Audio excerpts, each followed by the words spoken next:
Welcome to Sense of Place, Season 11. My name is Sarah Fox. I am the host and curator, and I am excited to have you here with us tonight in one form or another. I want to start by just saying that if you've joined us before, thanks. And if you're new to Sense of Place, I'm so glad you could be with us tonight. I am excited because we have Zachary Stocks joining us. And as you will find out, Zachary wears many hats, some of which we will hear about tonight. But tonight he's joining us specifically as the executive director of the Oregon Black Pioneers. About 3 years ago, I was working on an episode of a podcast. The podcast is called Here in the Gorge. And the episode was about the Oregon Trail. And in the process of researching that podcast, I started to learn the names of some of the Black pioneers who traveled on the trail, which for the most part was news to me. And I think in general, it's something that's not common knowledge that there were Black people traveling the Oregon Trail. So in the process of doing some research, I had a few questions, which was, who are these people? What were the circumstances that they were traveling under? And what was it like when they got here to Oregon? So in an effort to try to answer those questions, I learned about the Oregon Black Pioneers organization and connected with Gwen Carr down there, who is, or at the time was the secretary of the organization. And so she kindly invited me down to Salem where their office is. And we spent a couple hours talking and her sharing some of the stories of some of those Black pioneers, in addition to some of the history around the whole pioneer movement on the Oregon Trail. So what I think probably a lot of us know is that there are some incredible journals and firsthand accounts of white travelers on the Oregon Trail, and filling in that history for Black pioneers is much more complicated. And Zachary is going to talk some about why that is tonight. And Gwen certainly left me with a sense of that there is detective work almost to be done, and that many of the people at Oregon Black Pioneers were involved in trying to help unearth and dig up some of the information that was harder to find. And if you've not had a chance, I hope you get a chance to listen to the podcast that features Gwen. We've included that section on the Mount Adams Institute website for Sense of Place, and the full episode is on the Here in the Gorge podcast website. And Gwen is a fantastic storyteller, which brings me to our guest tonight, Mr. Zachary Stocks. So Zachary, I hope you can get your screen going. There you go. Did you come up with your answer for, it's probably not a short answer, but what kind of ancestor you will be? You know, I never really did get a good answer. So if you can't tell, Sarah's pointing out behind me. I have a little thing I printed out, mostly as a reminder to myself about what kind of ancestor I will be. And I think that question is a work in progress. But I know that whatever kind of ancestor will be, it will be one that appreciates looking back while also moving forward. So there's an answer in there somewhere. That's a good reminder. Okay, I'm going to let you go. I'm excited to hear you. Take care. All right. Well, thank you again for having me. I'm going to go ahead and share my screen, and we'll get into it.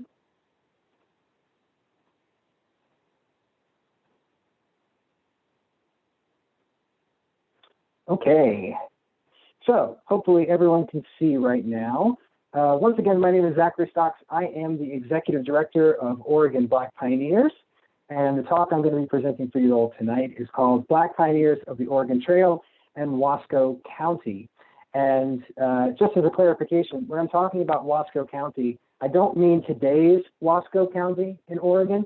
I'm talking about the historical Wasco County going back to, at the latest, 1864, when Wasco County encompassed all of the counties in Oregon east of the Cascades.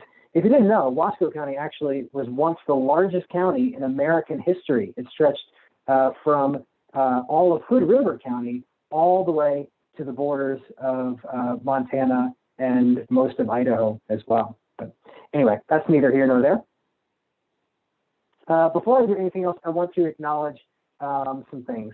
First and foremost, is that Oregon is an idea. So when we're talking about Oregon and the Oregon Trail, migration to Oregon, recognize what that actually means, because what Oregon means today has not always looked the same way it looks now, and it certainly doesn't reflect the realities of the indigenous peoples of this place who've lived here since time immemorial and continue to do so today.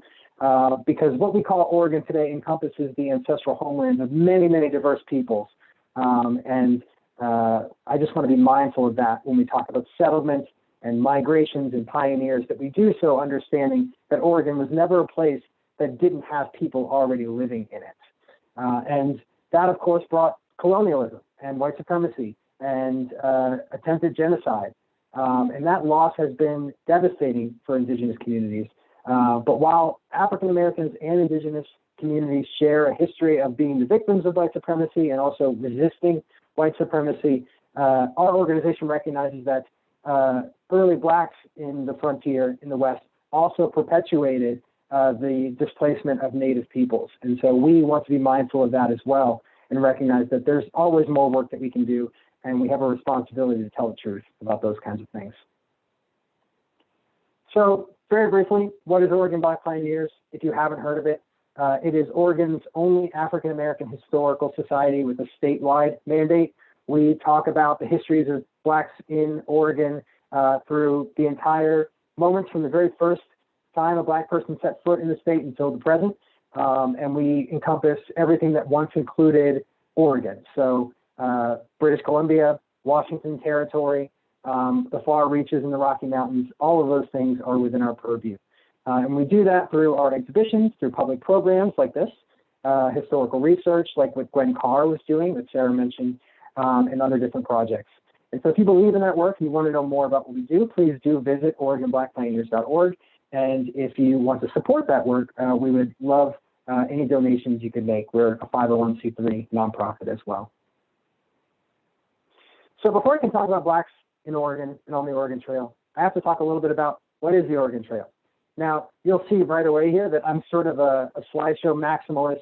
Please don't feel obligated to read all of this. I'm not expecting anyone to, but I want you to have as much content as possible, because these details can be really fun leads for you to look up later if you want to know more about these things.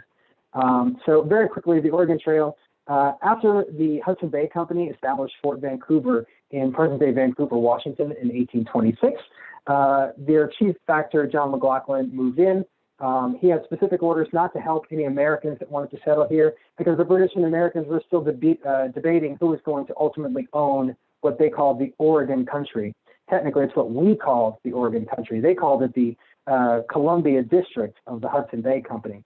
But if you look at the map there, all of that territory is what encompasses what was once called Oregon. And who was ultimately going to be the colonial power in charge of that area was going to depend on who would bring the most people here first and settle it. And so after Lewis and Clark came to this area and found a path, mostly by water, to bring people and goods from east to the west, it made it much more easy for Americans to start to be the nation that would predominantly populate this region. So we start to see that arrival once wagons were first found. They first found ways for wagons to cross through. That happened in 1830 with William Sublette. And as they started coming to Fort Vancouver to resupply and get support, John McLaughlin gave them aid, and he also told them about very fertile lands in the Willamette Valley, which would make for good settlement. So he sort of went against his instructions that he received from George Simpson. And in doing so, he just made it much more easy for Americans to come to Oregon. So the missionaries came first. Jason Lee, of course, you probably heard of the missions at Wasco and Kalapuya. He came and then wrote back these fawning reports of how great the lands were in the Willamette Valley. And from there, it really opened the floodgates on wagon transport. So the former mountain men who would explore the Rocky Mountains in the 1820s for many different fur companies were now working independently and started turning their services into wagon guides after the beaver fur market declined. And they established different posts like Fort Hall in Idaho and Fort Walla Walla in present-day Walla Walla. And it made the trip a lot easier because now there are way stations, and we start to see the arrival of hundreds and hundreds of people coming by wagon. And as that continued to go, more and more Americans came very few British Canadians came, and ultimately Britain gave up the claim to the Oregon country for any lands below the 49th parallel in 1846. And that ended the debate over who was going to own the Oregon country, and it kickstarted even more migration on what would be known as the Oregon Trail. And this is what it looked like. So you've probably seen this map before. Most people know that the Oregon Trail began in Missouri, but keep in mind that everyone who left from Missouri had to get there first. It's not as if everyone who came to Oregon or any of the stops along the way were originally from Missouri. So we're talking about a real cross-continental journey that took place during a roughly 40-year period. And most people who came on the Oregon Trail ended up in Oregon or California, but people did stop along the way. So why did they want to come here? I mentioned the fertile land, and the answer really is land. It's prosperity. So if you were a white living in, let's say, Tennessee, and you did not own land, what were you going to do to ensure that you had upward mobility or a means to be able to prosper and take care of your family?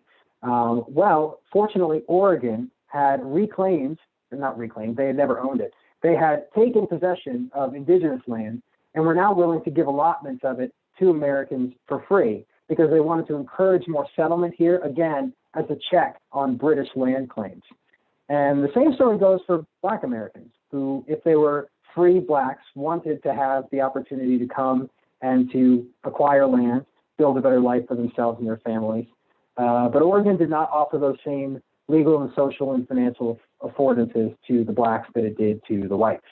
And that's really evident in the Donation Land Act of 1850. And I talk about that all the time in my presentations because it's something that I don't often hear come up when people ask questions like, why is Oregon so white today?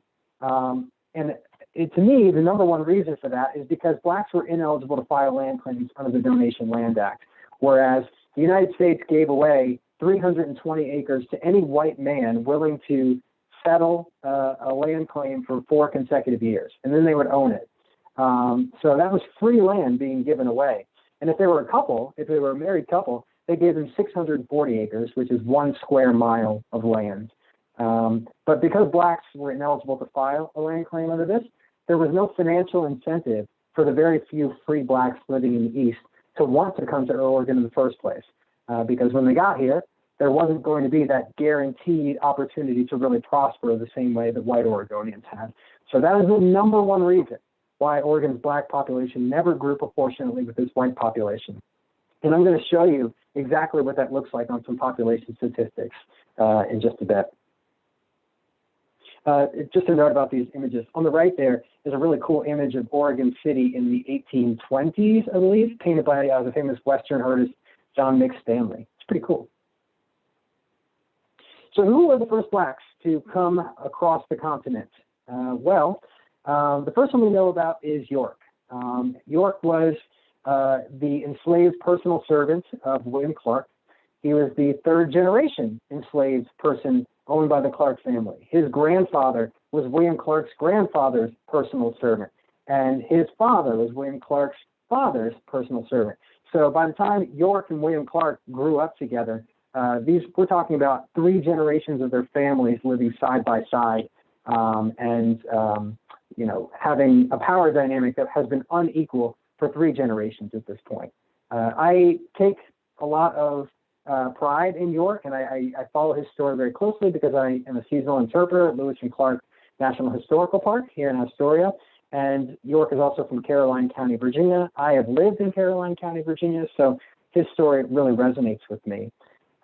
So his experience in this part of the country, as you know, the Lewis and Clark expedition, they left traveling up the Missouri River, trying to find the Columbia River, and hopefully a northwest passage that would unite people and goods across the continent. They didn't find it. There was a Rocky Mountain range in the middle. But nonetheless, they were able to make it to the mouth of the Columbia River, and they wintered in 1805 and the beginning of 1806 in Astoria at a fort they constructed called Fort Clatsop. So in total, York, along with the rest of the Corps of Discovery, he was one of the 33 members of the party that made it all the way to the Pacific and back. And he spent 194 days total on the Columbia River lands between Washington and Oregon. And so he was from Kentucky. That's where the Clarks were living at the time. And after the expedition ended, they went back to Kentucky, and then he was brought to St. Louis, where he resided with William Clark, who had been appointed sort of the precursor to the Secretary of Indian Affairs in St. Louis.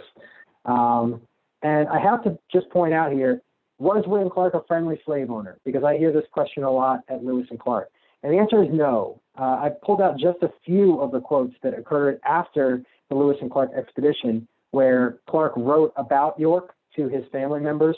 Some people say that York was freed, but we actually don't have much evidence about that. The only time it even appears in writing is from the popular history and novelist Washington Irving, who in 1832 says that Clark told him that at some unspecified point, York had been freed.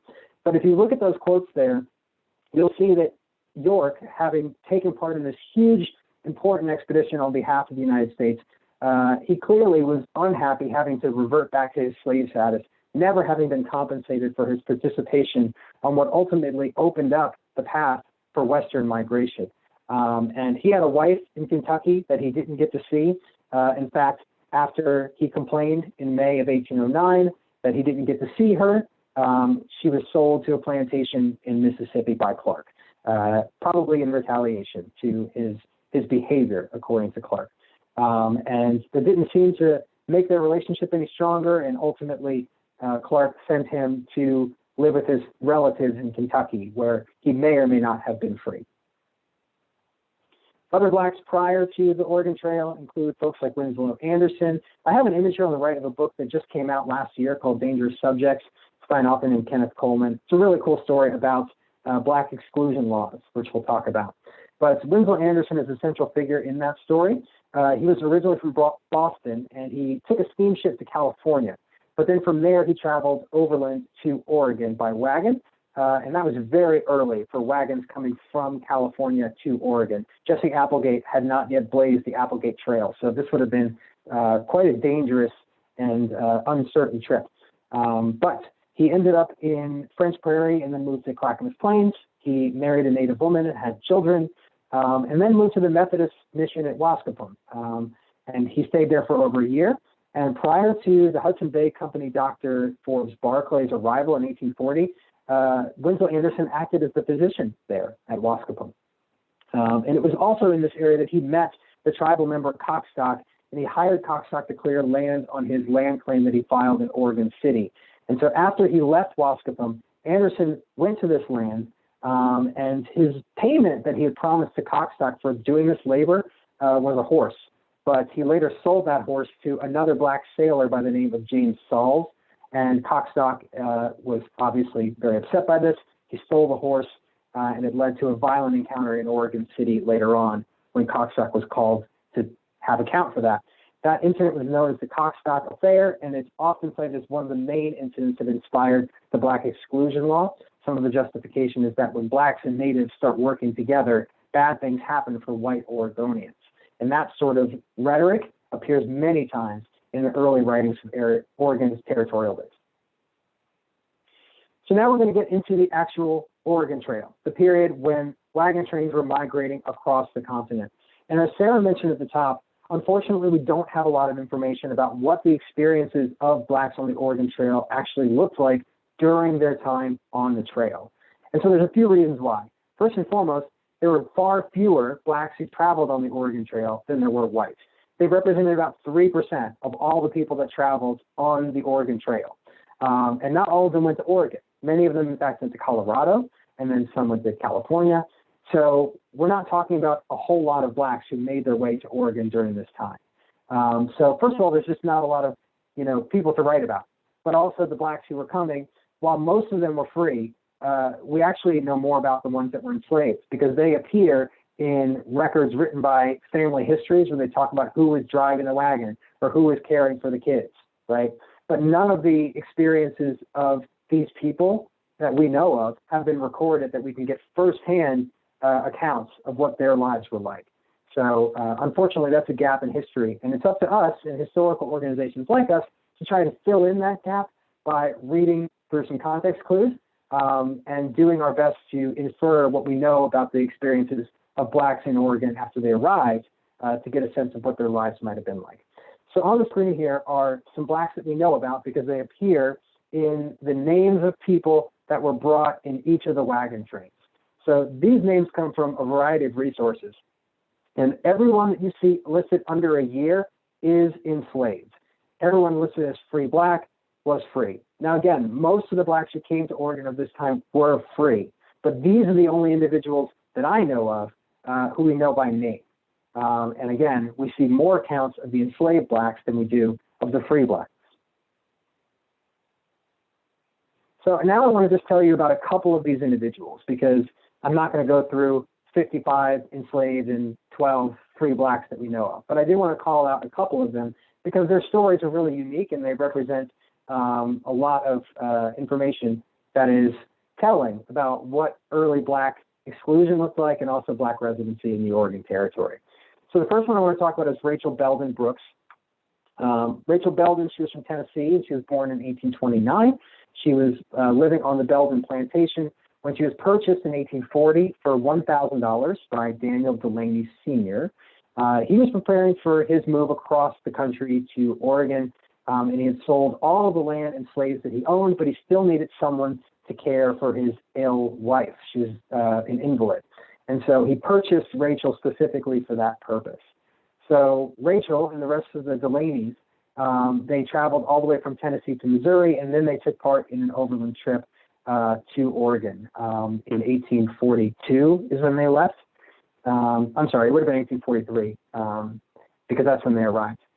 So they were on the same wagon train as Peter Burnett, who was the territorial legislator and early justice of the Supreme Court and the future first elected governor of California. Jesse Applegate, who blazed the Applegate Trail that led from California to the Willamette Valley. Marcus Whitman, who founded the Whitman Mission. And Daniel Waldo, prominent Willamette Valley farmer and homesteader. Rachel cared for Mrs. Delaney all the way to Dalles, and their group, they took a wagon to get to Oregon City because the Barlow Road had not yet been blazed at this point. There were 3 sons in the Delaney household and Rachel, and so there was a group of 6, that is, that arrived in Turner, and Rachel is the first black person that we know to have lived in Marion County and also the first black woman that we know to have lived in Oregon. She came at a very early time in black migration. And even though the Oregon Exclusion Law of 1844 specifically barred slavery in Oregon, Rachel was not free. She was held as an enslaved person for another 20 years. It was not until after Daniel Delaney was murdered in a scheme to steal his money that he allegedly had buried on his property, that she became a free person. She did ultimately bring a lawsuit because of this after she was freed. Her husband brought it, Mr. Brooks. I can't remember his first name. But she only received $1,000 in compensation, not the $10,000 plus that she asked for. So slim rewards, unfortunately. If you look at the little image I have here, the highlighted bit, this is just showing you what some of those land plots looked like, and the Delaney households was there. Another one whose name you might be more familiar with is George Bush. So George Bush was born in Pennsylvania. He really is quite unique when we talk about the history of blacks in the West. He knew how to read and write, he had received an education, and he was a Quaker. He came from a prominent household, a mixed race household. And so he was a free person of color who made this trip out here. This was after already an established career, both in military, fighting in the War of 1812, and then he entered in the cattle business and did some shipping. And then according to family histories, he also worked for Hudson Bay Company on Vancouver Island. We don't have any documentation to prove that, but that is the family story. In 1844, he left Missouri and headed to Oregon with his family, as well as many white families that he knew, and he was sort of the leader of this wagon train, having already been to the Northwest. And after he got to Oregon, he learned about this new black exclusion law, which didn't exist the last time he was in the Oregon Territory, Oregon country. And so while the rest of them moved on across the river, he waited that winter out in the Dalles with his livestock. And then the next year he went north to what is today Washington State, which was still nominally controlled by the British under the authority of the Hudson Bay Company, and therefore was not subject to the laws of the Oregon Territory. He wasn't facing the same sort of exclusions. So they founded a community they called Bush Prairie, and they farmed it. They built a sawmill, first grist mill, and in the Oregon Treaty of 1846, that is what actually took possession of all the lands under the 49th parallel for the United States and not for Britain, and it made it part of the Oregon Territory. So now, even though he's living in an area that is not Oregon as we know it today, suddenly the laws of Oregon now apply to him, and he was worried that he would be expelled from his land via these exclusion laws. But he had 55 of his fellow farmer families in the area, all white, signed a petition on his behalf asking the U.S. Congress, not Washington State, the U.S. Congress, to pass a law exempting him from any exclusion provisions. And it passed. And their settlement that they founded, Bush Prairie, became the town of Tumwater, which is today the oldest American town on the Puget Sound. So I mentioned I was going to talk about population, right? So those two individuals just represent some of the many, many blacks who came during this time period. And you'll notice that the little diagonal lines I have here are pointing just in front of the years that are on screen. So unfortunately, Oregon doesn't have census data that's readily available prior to 1850. But during the Oregon Trail years, we know that there would have been far fewer blacks than the 207 we find there in the subsequent decade. But compared to the number of people living in Oregon as a whole, that's obviously a pretty substantial minority that blacks found themselves in. And then there was even a decline, because from 1850 to 1860, we see that the black population drops by 38% from one census year to the next. And again, that is because of the Donation Land Act. The exclusion laws that existed in Oregon, which we will talk about, and the fact that blacks could not file a land claim during this time period meant there was no incentive for blacks to come here, even if they had the financial means to do so. And so the black population actually declines during this time. But then later it rises again with a significant mining boom that almost universally happened in southern Oregon, Jackson County in particular, where we see a massive increase in blacks who come to Oregon, over 170% increase from one census year to the next, far higher than the increased percentage of whites in Oregon. Things mostly stay the same for both groups. And then once the Transcontinental Railroad comes to Portland and Portland becomes a regional rail hub, all the black labor that brought led to a new massive spike in the black population. But even at the turn of this century, we find that blacks represent a fractional number compared to the number of whites in Oregon. And that really hasn't changed much. Today, blacks in Oregon still represent only 2.3%. So that was a lot of talking about the Oregon Trail experience, what we know about the trail, where it went, who were the blacks who took part in this expedition. Now, what was their life once they got here? You know, what were their experiences now that they've made it to Oregon? Well, most of the blacks who came here were going to the Willamette Valley, just like most of the whites were going to the Willamette Valley. But in the decades that followed, there were those few blacks who tried to find opportunities for themselves beyond those areas. And so they wanted to see, of course, you know, are there opportunities in all of the industries that exist in Eastern Oregon? Things like mining, ranching, farming, timber. Those are the kinds of industries that blacks found themselves in, just like their white neighbors, but in fewer numbers than we see in the Willamette Valley and later in the emerging black community of Portland. So between Wasco County and the Columbia Gorge, we're really not talking about a lot of black residents prior to the 1920s. It was an extreme minority still. But I do want to talk about some of those individuals and who they were. And to do that, I also need to talk about those exclusion laws that I keep referencing. So between 1844 and 1860, Oregon passed 3 laws that explicitly barred blacks from full civic and legal participation and the protections that it extended to white Oregonians. And there's a few different reasons why, but they really began with the 1844 Black Exclusion Law. It, in its first section, bars slavery forever from Oregon. Good, that's good. But it also banned free blacks who didn't already live in Oregon from coming here. And it says that if you were a freed slave who was already living in Oregon, you would have 3 years before you would need to leave the state. I'm sorry, I need to rephrase that because this is really important. Anyone who owned a black slave brought to Oregon would have up to 3 years before they would have to emancipate them. That's 3 years for women, 2 years for men. After that period, the blacks that were here would have 30 days to leave Oregon. So if you were black in Oregon after having been freed from slavery, you then had to immediately find a way to get out of Oregon. And in Section 6, if such free Negro or mulatto shall fail to quit the country, they shall receive upon his or her bareback not less than 20 nor more than 39 stripes. Physical beatings were the punishment for noncompliance with the exclusion of blacks from Oregon after being emancipated. That provision in particular is called the Lash Law, as it was known. It was authored by Peter Burnett, who I mentioned before. It was repealed shortly after, so we know that no one was actually beaten, at least not with this justification.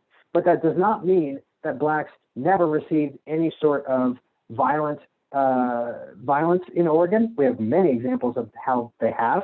And it also doesn't mean that blacks were never removed from Oregon with this provision. We do know of one example of a man named Jacob Vanderpool, who was a business owner in Oregon City. He owned a saloon and a boarding house, and he was forcibly removed from the state, citing this exclusion law, which was passed just months before he arrived in Oregon. And as I mentioned before, look at the bottom here. Despite slavery being outlawed in Oregon as early as 1844, we know of at least 50 enslaved blacks that were brought to Oregon, and we know that not all of them were emancipated by that mandatory period of 3 years or 2 years for men. Rachel Belden, of course, is a very clear example, like I brought up. 20 years held as a slave, so 17 years she was kept illegally as an enslaved person, on top of the already inhuman act of keeping someone as personal property. The second black exclusion law happened in 1849. While most of it deals with sailors, the first section is very clear. It says, "It shall not be lawful for any Negro or mulatto to enter in, reside within the limits of this territory." So making it very clear to any blacks thinking of coming to Oregon, don't. You are not welcome here. And that had an impact because with these laws being passed, you were exempt from the laws if you already lived in Oregon. However, if you were to come to Oregon after it was passed, then you were subject to its terms. So this is a 6-month journey to travel on the Oregon Trail. You can imagine if you were setting off and this was not the law of the land, and then by the time you get here, it was. After having taken this huge trip, you would have to then immediately leave. And you had done everything right as far as you knew. There was no cell phones back then. There was no way to let someone know in Missouri when they were setting out that by the time they got here, this law would have been passed. And then the third one was unfortunately the Oregon Constitution in 1857. It was ratified in 1859, but written in 1857. And it said, "No free Negro or mulatto not residing in the state at the time of its adoption shall come, reside, or be within the state, or hold any real estate, or make any contracts, or maintain any suit therein." So adding to what we see in the 1849 exclusion law by telling blacks you cannot come to Oregon, with the provision that if you somehow find yourself here, then you are not bound by, you are not able to form into any sort of contracts. You can't go into business with white people. You cannot bring a lawsuit against a white defendant, making it essentially illegal for blacks to be present in Oregon and leaving them without any sort of protections if they found themselves in Oregon. And also, you'll look here at the bottom, it says it calls for punishment of persons who bring them into the state, employ them, or harbor them. This is at a time when the Fugitive Slave Act was legal, so keep that in mind. And I want to point out this chart that I made for you here because it does get confusing.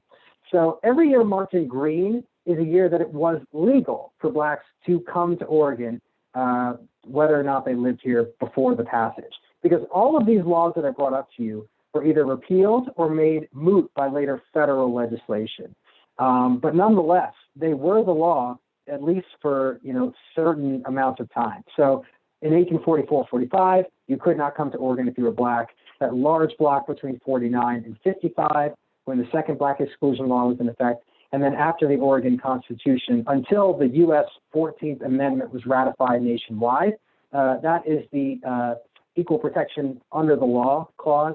And I'll have to remind you that Oregon never ratified the 14th Amendment when the other states did. It got its 2/3 majority without Oregon's support. It wasn't until 1926 even that Oregon's Constitution got rid of this exclusion language. So you can imagine how these different changing of the law from flip-flopping, from legal, not legal to come here, would just add to the confusion about whether or not blacks were allowed to come to Oregon in the first place. So the blacks who were already free people of color, this is pre-Civil War, free black people living in the United States were already an extreme minority within blacks in the United States, right? So that's already a small group. There's even fewer among them that have the financial resources to be able to undertake a 6-month trip across the continent and outfit a wagon with all of the needs for themselves and their families. And then, on top of that, imagine doing all of those things and then coming to a place that legally you may not be allowed to actually be in from when you set off until when you get there. So that uncertainty tied to the fact of this extreme financial cost, a climate that was clearly not welcoming to black people. And again, the Donation Land Act did not give the same financial incentive with free land that it gave to whites. All of that is a recipe for creating a white supremacist state that doesn't have a lot of black residency. So I mentioned the 1857 Constitution. There was a ballot measure included in that. And so not only did they put to the voters to decide whether or not to become part of the United States, but they also asked voters to decide whether or not they wanted Oregon to be a free or a slave state, and whether or not they wanted to allow blacks to come to Oregon, free blacks to come to Oregon if they did not already live here. And so you can see here that across Oregon and across Wasco County, the voters chose that they did not want slavery to be in Oregon. They wanted Oregon to be a free state. But they also did not want blacks to be here. They didn't want free blacks to reside in Oregon either. And so you can see that in Wasco County, and again, that's all of Eastern Oregon and the Columbia Gorge at this point, they voted at higher than average numbers to become a free state, or a slave state, excuse me. 1 out of every 3 voters said that they would prefer Oregon to be a slave state. And 9 out of every 10 of them voted not to allow free blacks to come to Oregon. So this is a question I hear all the time. Why outlaw slavery but also ban free blacks? You would think that, well, if they didn't support slavery, then they must have been supportive of blacks and their opportunities. Well, that's not really true. And some of the reasons that they cited for why they didn't want blacks to come here, we can quote them directly. And a lot of this language you have heard before, I promise. So there's the protect our jobs argument. Unless a man keeps slaves, and I won't, he has no chance. He has no even chance. He cannot compete with a man who does. I'm going to Oregon where there'll be no slaves and we'll all start even. As in, well, if there are slaves here, then that's going to give some people a competitive advantage over others. Whenever there's going to be slaves here, that means that there's going to be, it's going to be harder for low-skilled labor to be staffed by whites when they could just get black slaves to do it.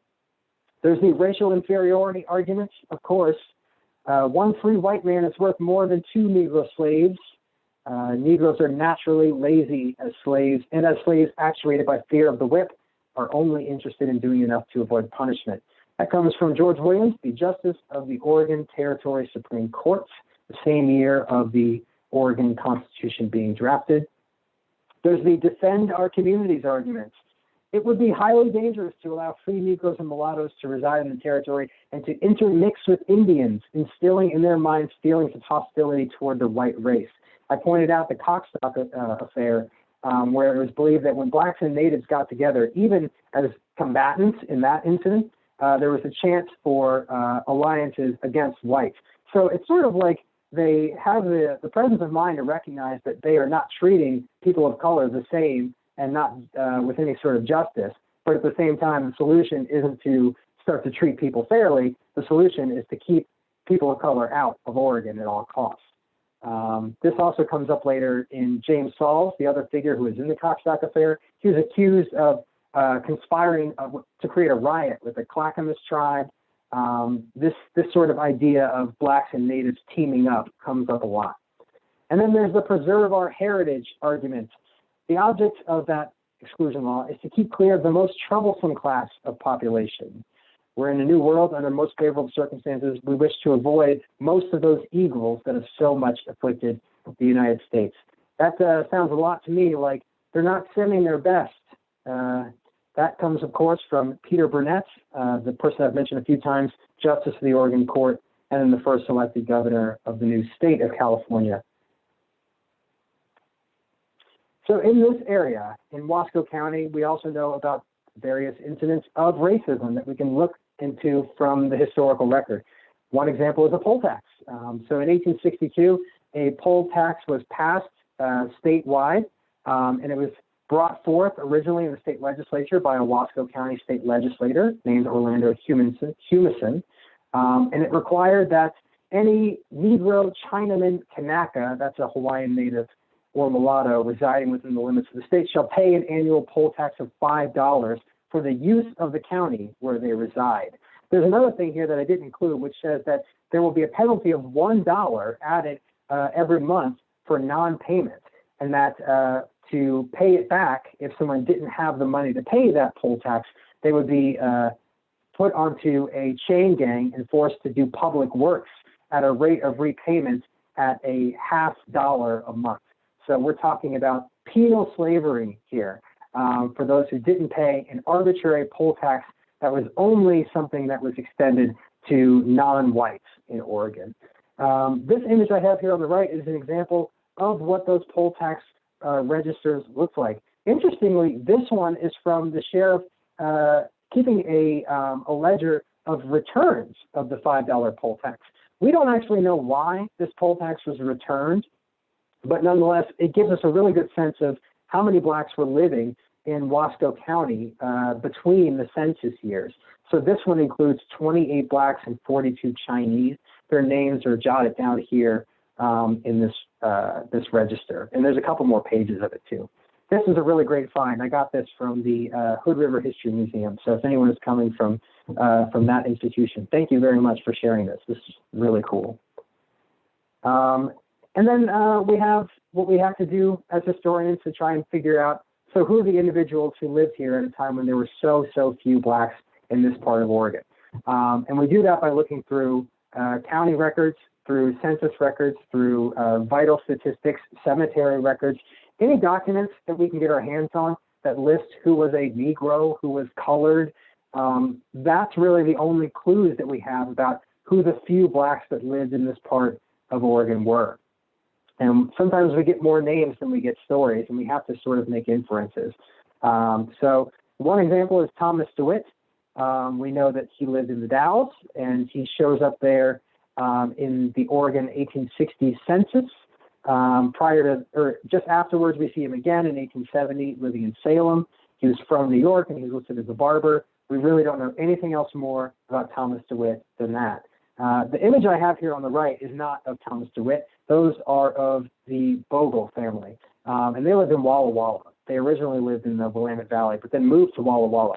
I included it here because Richard Bogle, who was a barber, clearly his salary from owning a barber shop in Walla Walla was enough to have a pretty prosperous life for his large family.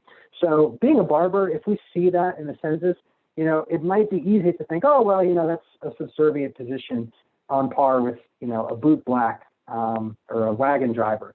But actually, there was a lot of opportunity in industries like that for blacks to really find advancement, particularly if they had a large clientele. So the fact that Thomas DeWitt was a barber in the Dalles probably means that he was doing pretty well for himself at the time.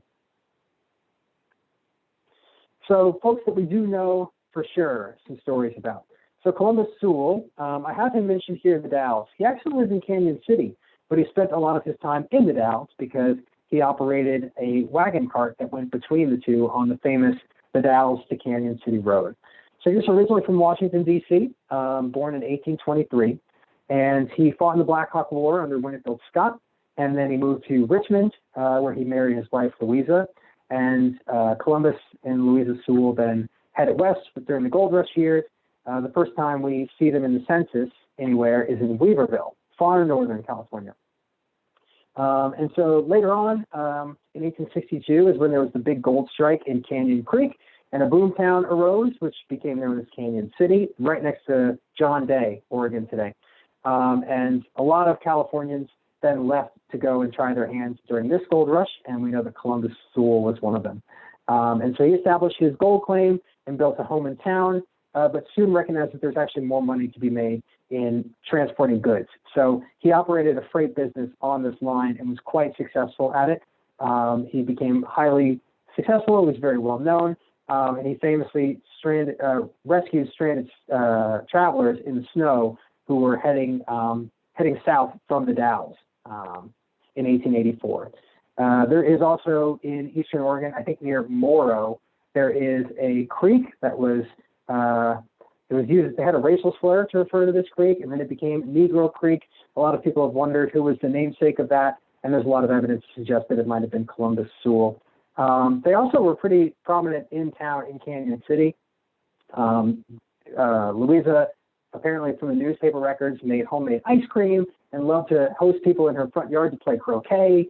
And they raised two children there, one of whom became his name was Joseph Sewell, and he became a famous cowboy and died in a barroom brawl in Pendleton. So it's quite a family history. Others that we know about include people like the Crawfords, who, while they didn't live in the area very long, their story is quite unique as well. So Reuben Crawford and his wife Vina Blue, they moved from Missouri, St. Louis specifically, to come out west. They were going to Marysville, California first because Vina's parents had already moved there several years prior. Their names were Cupid and Susan, and Cupid has a wild life story. He apparently lived with the Sioux tribe for many years. It's really something. Again, this is a story I got from the Hood River History Museum, so thanks to them. But while they were living in California, they met a man named Michael Nye, who had a Hood River land claim that he entered into business with another man whose last name was Mitchell, a Dr. Mitchell. And so Nye needed labor to be able to clear that land. And so he hired Cupid and Reuben, and he sponsored the whole family to move to Hood River, Oregon. So they went there in 1869, but they only lived in Hood River for a year. By 1870, Dr. Mitchell died, and Nye decided he was going to sell off this land claim that the two of them had purchased. And so after that, the family decided to relocate to Portland. And from there, Reuben, he went back into the industry that he was in St. Louis prior to moving to California, which was working on a ship. He was a caulker, and his daughter, is pictured here, Hattie Crawford Redmond, became one of the best-known Oregon women suffrage campaigners. I included a little caption here because it's really worth pointing out her achievements. She was a leader and sometimes president of the Oregon Colored Women's Club, the YWCA, and the Colored Equal Suffrage Association. And she was successful in persuading enough black male voters, because they, of course, were the only ones who could vote in the ballot initiative, to give Oregon women the right to vote as well. And that passed in 1912. She's featured very prominent in the exhibit at Oregon Historical Society right now called Nevertheless They Persisted, which is about the fight for women's suffrage on the local and national level. Then we have individuals like the Lavadour-Carsons. So there's a very famous history that I won't get too much into of Letitia and David Carson, who came on the Oregon Trail. Letitia was black, David was white, and they had several children together. We can't know for certain what their level of consent was between this relationship, but nonetheless, after Letitia lived as a free woman, she chose to continue living with David Carson. And as I mentioned, they had 3 children together. So we believe that they lived as a married couple. There was a whole long legal case about how Letitia fought to get a land of her own after David died, while the courts did not recognize her marriage to him. But the point I want to make here is about her daughter, Martha Jane. So after Letitia's land claim was approved in 1862 near Myrtle Creek, Martha Jane grew up there and lived with her mother for a long time. And she married a man named Narcissa Lavadour, who was half white and half Walla Walla. His father was a Hudson Bay Company trader, and his mother is named Lizette. And so he moved in with her, and they lived in Douglas County until 1886. And after that, they moved to the Umatilla Indian Reservation. He was able to get a land claim on the reservation, and then they raised 10 children together on that reservation. And later on, Narcissa died, and Martha Jane married once more, and then she was buried in Umatilla. And so on the left, there's a picture of the husband and wife and one of their children, one of their many children. And on the picture on the right is from, I think, the 1920s. It's a family reunion. But just get a glimpse of what is clearly a multiracial family that we're talking about. Because Black, Indigenous, white, heritage all coming together, it makes for quite a family history. And then more examples of people who we don't really know too much about what their story is. There was a man named Nelson Dade who lived in Moro. I mentioned this racial slur ridge and racial slur hollow. Whether or not that was named for Nelson Dade or Columbus Sewell, we really don't know. But in the Sherman County Observer in 1910, his obituary was listed Nelson Dade, the lone colored man who has lived in Moro several years, died Wednesday. A few friends gave him a Christian burial, peace to his ashes. So he's buried in Moro. Now, we know that he was living at the most recent census before his death in 1900 in Washington County. Prior to that, he didn't even appear in the 1890 census anywhere that we've seen. But in 1880, he lived in the Dakota Territory in Jamestown. That's in South Dakota today, I believe. So one of these examples of where we have a name, but we don't really have a story. And that's part of the challenge when it comes to figuring out who are the few Black people that live in a place that really doesn't have a lot of Black heritage that we can point to. We have to pick up the pieces with the evidence that we do have and use our educated guesses about what their experiences might have been like. And then this is a good story. So Alameda McCrae, if you will, lived in Kent, also near Moro, Sherman County, I believe. And so according to family histories, Alameda had escaped on the Underground Railroad from, I believe it was Georgia. And this was in the 1850s. And so she was a teenager at the time and went to Wolf Island, which I had to look up where that was. I had never heard of Wolf Island, Ontario. But it is just north of Rochester, New York. So it's in, I guess, Lake Champlain, right on the other side of the U.S.-Canada border. And so she took shelter with a parish priest on the island, and the McCrae family lived there. And the priest asked them to care for her. And she lived the rest of her life with the McCrae family and followed them several times as they relocated across North America, including for many years in Sherman County, Oregon. So they went to the Kent area, and Alameda was the primary caretaker of the family's children. So they left Oregon in 1912, and Alameda continued to live with them the rest of her life. We know from a family history that appears in the Sherman County Historical Society that she had some sort of property valued at over $4,000, which is quite rare. But I love the side-by-side images here. The one on the left is her as she would have appeared as a young woman in Canada, and then the one on the right is her as a much older woman, I believe in 1913, on a family vacation to Redondo Beach, California. And that's really all I have. I wish that I had more stories to share with you about Blacks in the Columbia Gorge area, but to be honest, we're still learning all of those things. Part of our work at Oregon Black Pioneers is to take information that we receive from the public and then to do the historical research piece to uncover what the greater history might be behind some of those names or stories that are passed down just, by family recollection. So we are excited to continue to learn more about the people and stories of Blacks in your part of the state, but there's a lot more work to be done.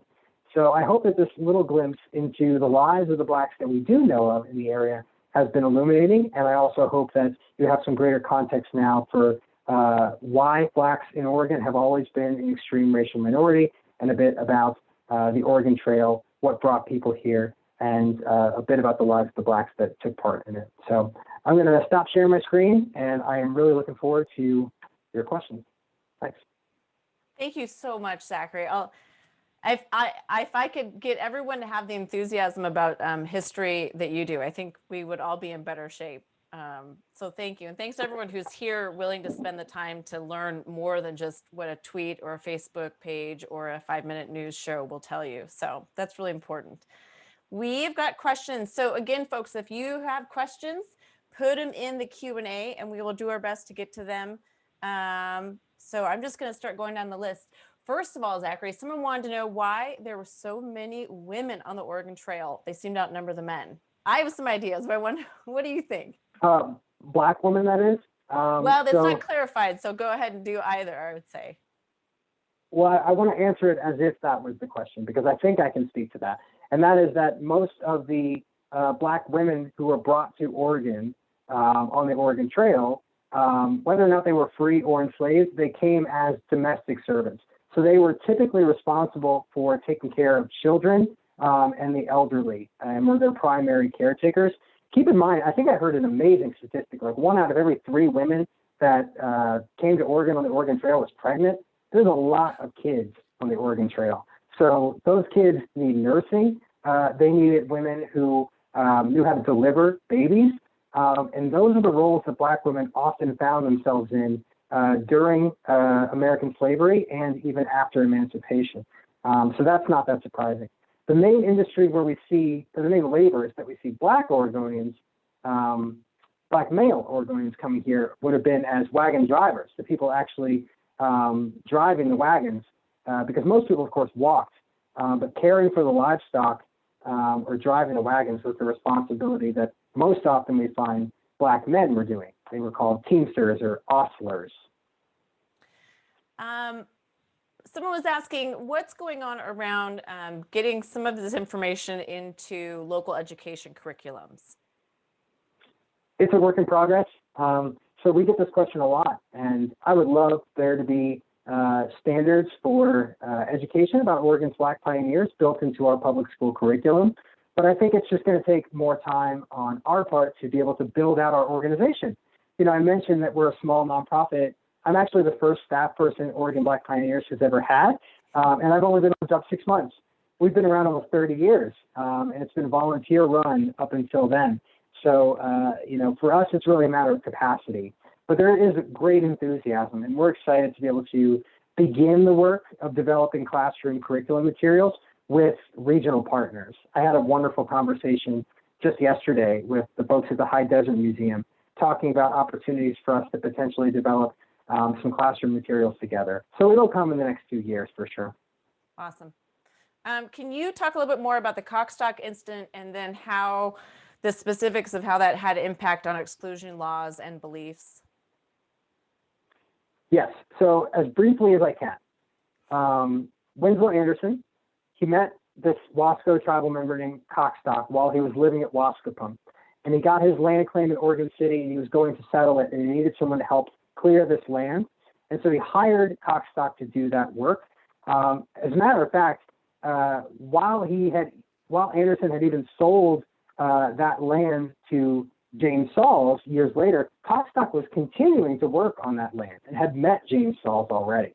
So Angelo and Comstock had worked out an arrangement where if he did work on this Oregon City land claim, his compensation would be a horse.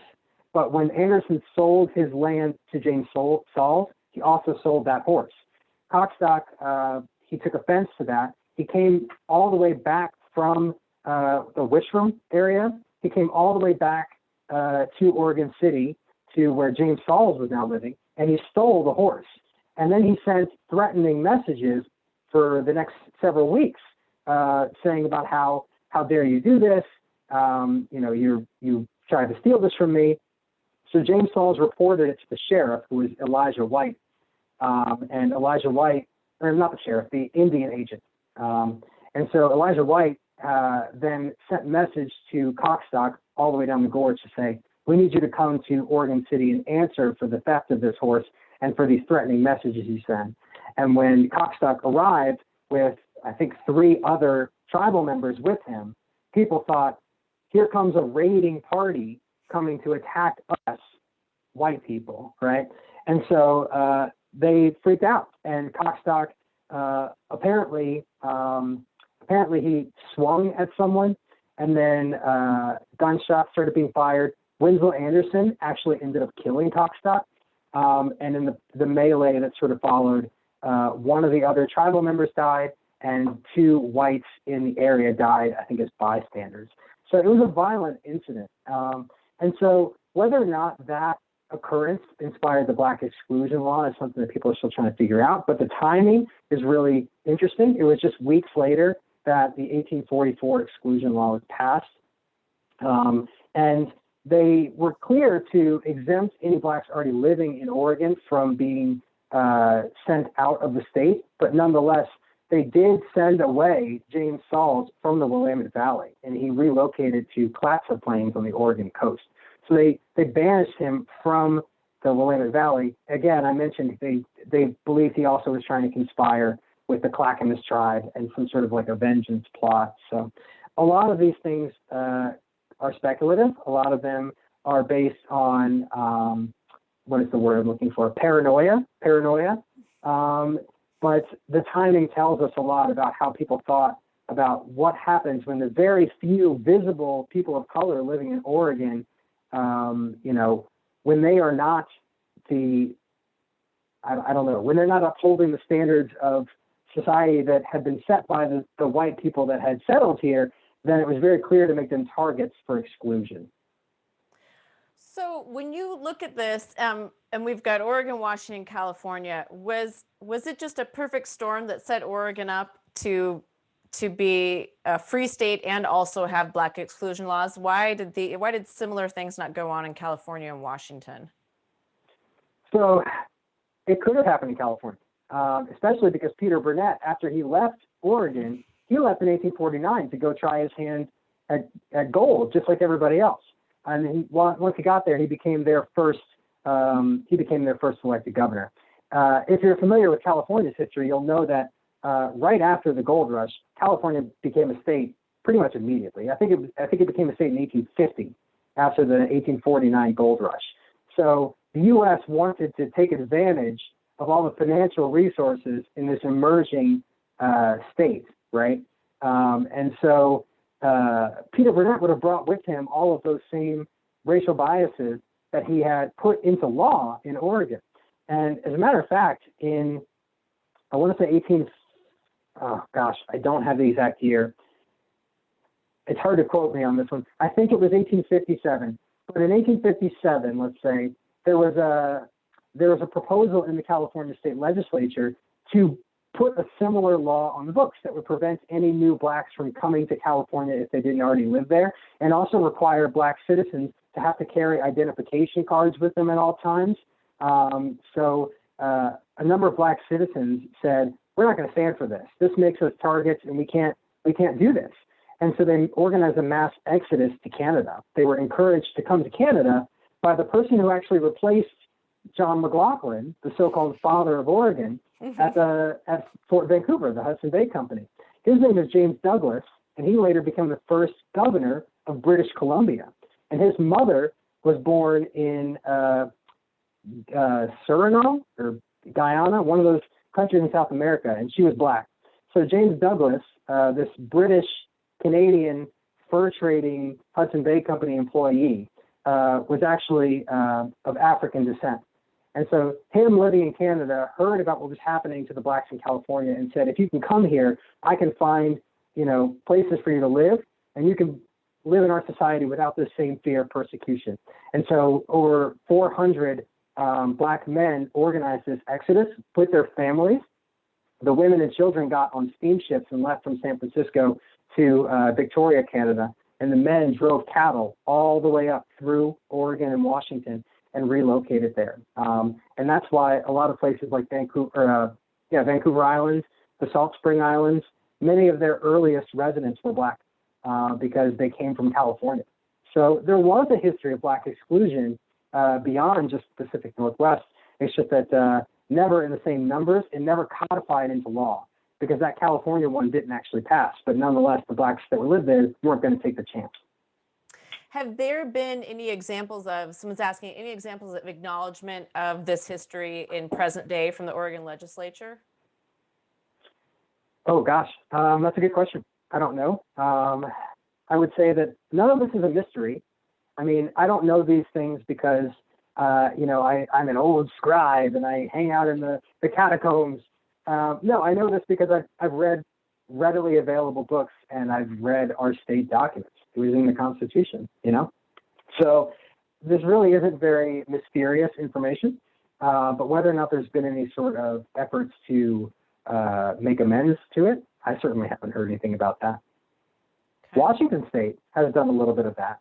As a matter of fact, I know that they're in the planning right now I mentioned George Bush.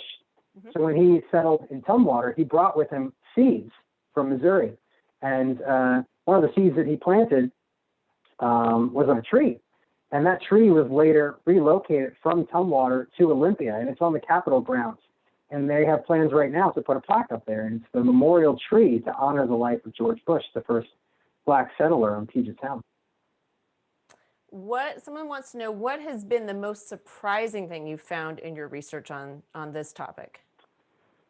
Good question. The most interesting thing that I've learned, I think, is that, we associate blacks in Oregon today so much with Portland, because even though blacks in Oregon only represent 2.3%, like I said, that is highly concentrated in Portland, even more highly concentrated within some specific neighborhoods in Portland.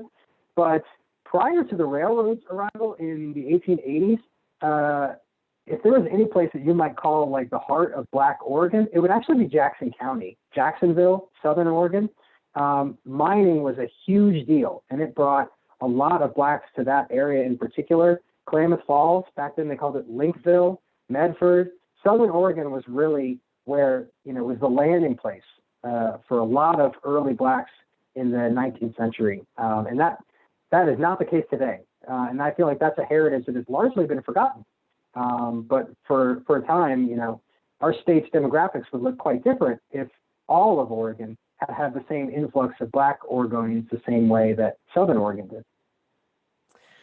Someone wanted to know, looking now to present day and the immigration of blacks, what are the percentages now in present day of how many people are moving here? I don't have that demographic information. I'm not sure. Okay. Oh, I do have one fun factoid, which is really cool. Apparently I love fun factoids. Yeah, me too. Apparently between the year 2000 and 2009, immigration of Africans to Oregon increased by something like 200%. And today, 1 out of every 6 Black Oregonians was born in Africa. So we're seeing sort of a completely new demographic shift from beyond the African diaspora that we already know. So, there's been waves of Black migration to the Pacific Northwest throughout history, starting with seafarers and then later with fur traders and the pioneers, right? And now we're sort of starting to see an emerging demographic of East Africans coming here for school and opportunity or fleeing warfare. And they're really adding to a really new cultural diversity within the Black community, which I think is just really cool. Let's see. When did white supremacists become a powerful force in the state? And what about the sundown laws? White supremacists became a powerful force in Oregon the moment they decided that they were going to take over lands that were already inhabited by indigenous people. So white supremacy is embedded in the idea of Oregon at its core. This was not a place that was open for the taking. Manifest destiny is a lie, and it's something that is a hard truth that we have to deal with. The idea of a pioneer is something that is inherently colonialist. I represent an organization called Oregon Black Pioneers, and I have to grapple with what that means, right? Like, do I want to be proud of pioneer heritage? Some days not really, to be honest, but I also think it's important that we acknowledge these truths, because then if we don't acknowledge them, then we can't have conciliation. I don't want to say reconciliation, because that implies that there was ever some sort of that before. So the initial conciliation between, how do we survive and work together to build the kind of communities that we all want to live in. So I would say that white supremacy has always been a force in Oregon. Gosh, what was the second half of that question?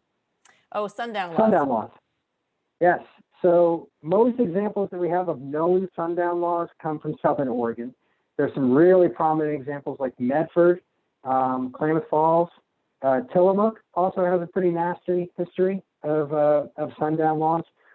We don't know necessarily about people who were told that they had to leave. We don't see a whole lot of histories of that, but we have oral histories of white Oregonians talking about how they remember signs and on businesses and on highways that told black people to get out of town, newspaper reports that were written, particularly in Southern Oregon, that were quite disparaging. And then, of course, the KKK had a strong presence in Oregon from 1921 until 1925. It was a short amount of time, but they were highly successful in that time. 1 out of every 20 Oregonians in 1923 was a card-carrying member of the KKK. So think about that. And we know that there were violent crimes committed in that year in particular against blacks and also Catholics and Jews and Mexicans by the KKK. They did drive-by shootings of the Bend Bulletin in downtown Bend. They burned crosses on Pilot Butte in Bend and on Skinner Butte in Eugene. So the KKK history is ugly, and it was very strong, and we're very fortunate that it collapsed in 1925 due to infighting, because there was not a lot of institutional support for it to be dismantled from the governor's office. The governor of Oregon at the time, Walter Pierce, many people speculate was a member of the Klan. Someone's asking, you talk some about this, but maybe talk a little more about it. Were there black people involved in the fur trades and other mountain men types? Which I think yes, this is a part of the story. If I could just push, I think so often we hear like, we just focus on the real bads that happen. And then we don't tell the stories of some of this diversity of experience and different people. So I love that you talk some about this, and I hope you'll share some more stories about it. Yeah, so I love mountain man history. I love fur trade history. And there were blacks in Oregon who were part of that trade, mostly at the far reaches of that. Remember I showed you that image of the Oregon country, right? And it included basically all of the Northwest above California, which at that time was Mexico, and west of the Rocky Mountains. All of that was considered Oregon. So into those far eastern portions of the state, we do see black fur traders who came here. The first ones arrived as part of the Astoria expedition. John Jacob Astor's mission to found Astoria, his western trading post to trade with Canton, China for beaver or actually sea otter pelts. Excuse me. There was if you read the book Astoria by Peter Stark, then you know that Astor sent 2 parties to come and found Astoria. One came by sea, and there were 2 black members of the crew of the Tonkin that came, their cook and also the steward. And there was also one black Canadian who was a member of the Overland Party. His name was Francois Duchette. And while they were traveling through the Rocky Mountains, they were helped by a mysterious mountain man named Edward Rose, who was from Virginia. He was half black and half white, and he had run away from slavery and found himself living in the Rocky Mountains with the Arikara tribe in the 1820s or 1810s, when he was able to guide them through the Rocky Mountains near Ten Sleep, Wyoming. And then in the 1820s, we see a huge increase in mountain men coming to the Northwest after the creation of what became known as the Rocky Mountain Fur Company. Before they got that name, they didn't really have an actual name. They were sort of like the Rocky Mountain Outfit or the Rendezvous Outfit, Ashley's 100. They had a lot of names. But there was this brigade of independent trappers that all organized to go out into the wilderness together and trap beaver furs for themselves, which had never happened before. The way that fur trading had gone for hundreds of years would be that white companies established trading posts, and then the tribes would bring material to them and do trading at the post, and then the British or the Americans would send their furs back downriver or via lakes to get to the international shipping ports. Ashley's 100, which formed in Missouri, went off into the Rocky Mountains to do that trapping themselves and cut out the middlemen, which of course led to hostilities with tribes who suddenly lost their way to make a living. the Arikara in particular were not pleased about this. And if you've seen the movie The Revenant with Leonardo DiCaprio, the big attack scene that happens in that movie is a real incident. It was when the Arikara attacked Ashley's Hundred in Wyoming near the three forks of the Missouri River.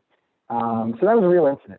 I'm getting ahead of myself. But among Ashley's Hundred were at least 2 blacks, one of whom was James Beckworth, whose image was showing at the beginning slides. He, I think, was also from Virginia, and he went off on his own and lived for many years with the Sioux, the Yankton Sioux, I think. Just there's a lot of great history there. Of the very few blacks who went off into their own into the wilderness, but nonetheless, their experiences were pretty extraordinary. And I love that stuff. I could talk about it all day. I can tell. Someone's talking about black migration to work in the shipyards during World War II, which I'm happy to have you talk about. I also want to make everyone aware that for this case, we sort of narrowed it down to black pioneers in the Oregon Trail.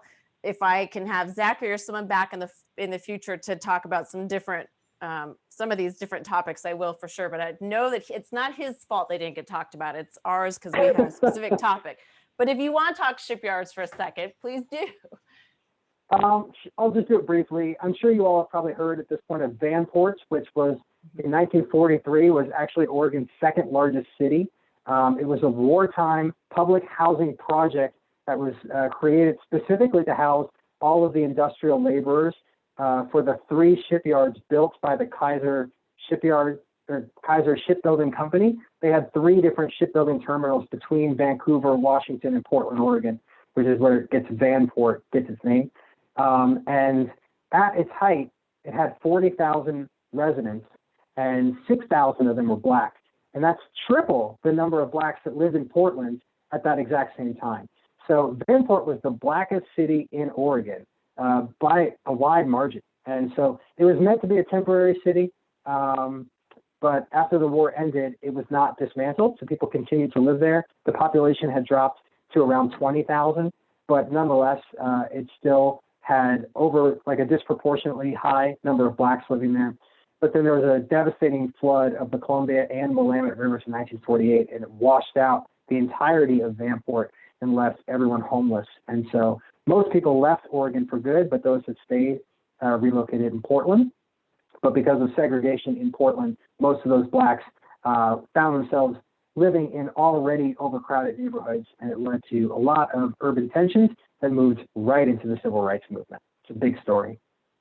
I want to check and see, make sure you're okay on time, Zachary, because we'll keep you longer if we can, if you have time. How about let's do 2 more. Two okay, more and then I Oregon also. Trail stuff. Yeah. Okay, before we do those last 2 questions, I want to let everyone know Oregon Black Pioneers website is going to have answers to a lot of these questions coming in about different members of Oregon Black history and community. And so if it didn't get talked about tonight, which a lot of it didn't, check out their website.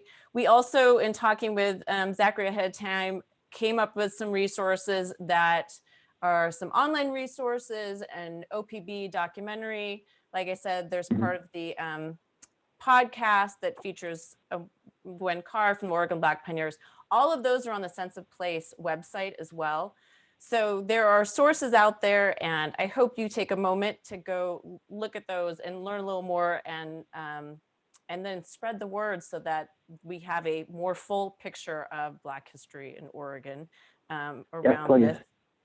Okay, then let's see. I've got all these, and it's, I can't wait to be back live in person again, Zachary, because this is not how I like to work. I can't wait. I would love to come. We'll have to have you back again in person. I really love, I didn't mention it before, but I love this part of the Pacific Northwest. The Dalles is sort of where I go to escape when I'm tired of looking at the Columbia River from this side, and I want to go see a different view of it. I hop over there every chance I get, but it's been so long now since I've been over there. I'm really starved to come back. So I do hope I have a chance to come and visit you all in person on the other side too.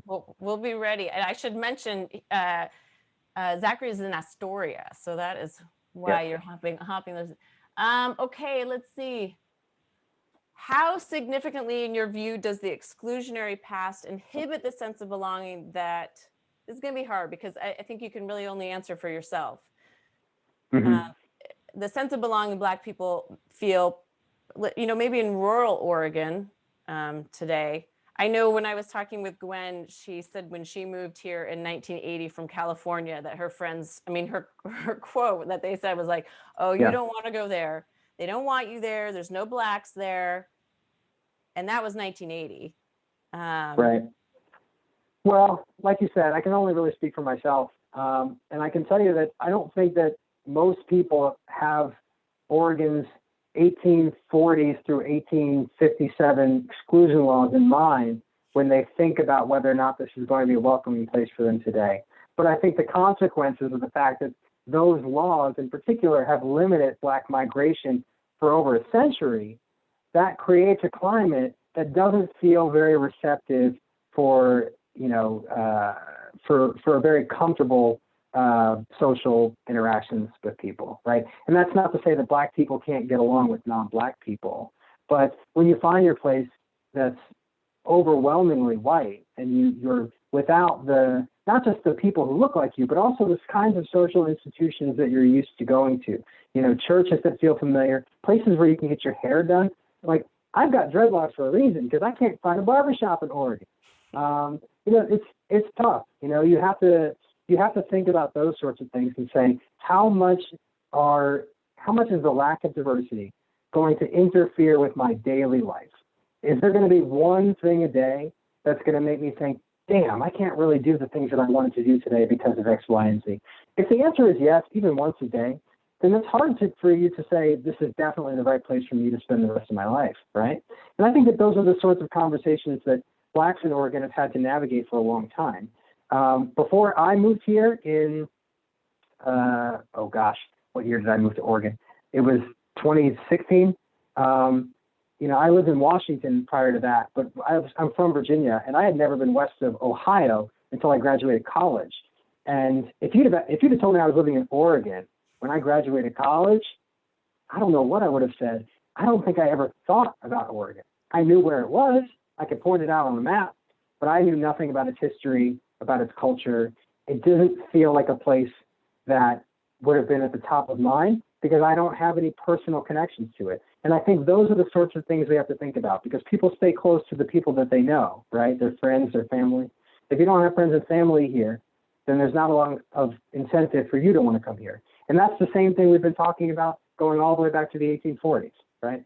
So I think that is really where we see the connections between the past and the present and how a climate that is built on white supremacy, even after we've recognized those things, we've repealed those laws, and we say this is a welcoming and inclusive place for all, that can be true.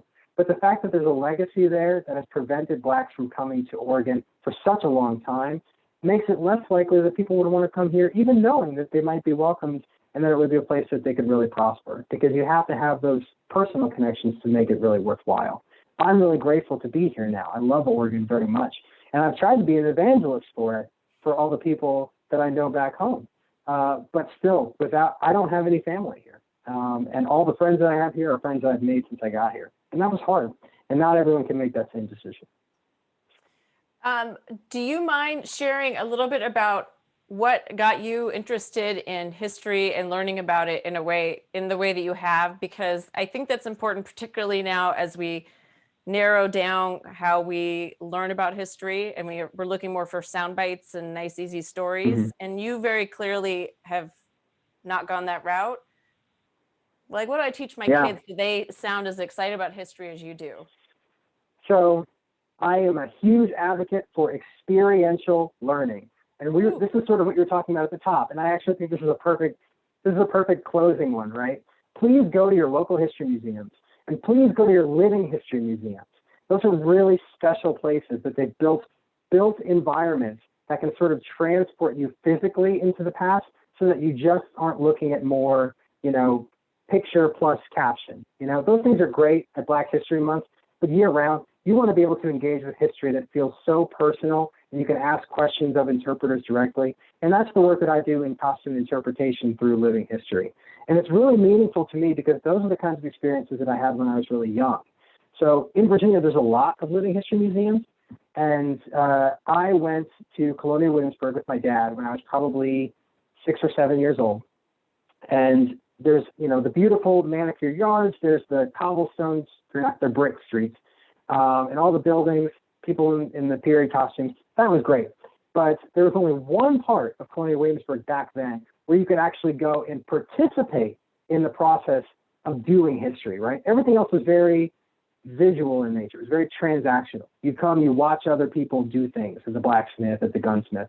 But at the brickyard where they make bricks, you are invited to take off your shoes and clomp around in the mud and step in it and get all messy. And you can actually make a brick. You could make a brick, right? And to be there, hot as hell outside, take off my shoes and squash around in that cold, thick mud at Colonial Williamsburg, that was quite an experience. And it wasn't, I didn't even think about it at the time. But when I went to college at the College of William and Mary, which is literally right across the street from Colonial Williamsburg, I went back to the brickyard and I looked at how many bricks were laying out in the yard made by visitors and staff. And then I looked all around town and recognized every building in town is made of bricks. The streets are lined with bricks, right? And the college campus where I go to school is made of bricks that all would have been made this exact same way. And all of that work is low-skilled labor. It's the lowest skilled labor. It would have been done by slaves. The slaves built the physical infrastructure of the city where I was now a resident and the place where I was now an intern. And suddenly the connection was clear to me that this is the kind of experience that history can teach us, right? When I got to physically feel what it felt like to do that labor and then see what the impact of it is through this created space that they had made for me, I learned more from doing that than from the conversations I had talking with the interpreters. So I really encourage everyone not only to go and patronize your local living history museums, but also to do what you can to try and do the activities of our ancestors. What kind of ancestor will you be, right? Think about what their lives were like and the things that they had to do just to keep a fire going. We lost power here, right, all over the state, right? And people are struggling to heat their homes. Thankfully, if it came to it, I know how to start a fire because I have a flint and steel at home. Those are things that I learned through my living history museums. Those are the genius of our ancestors that we should all be internalizing because they were able to create lives for themselves without the technologies that we have today and that we take for granted.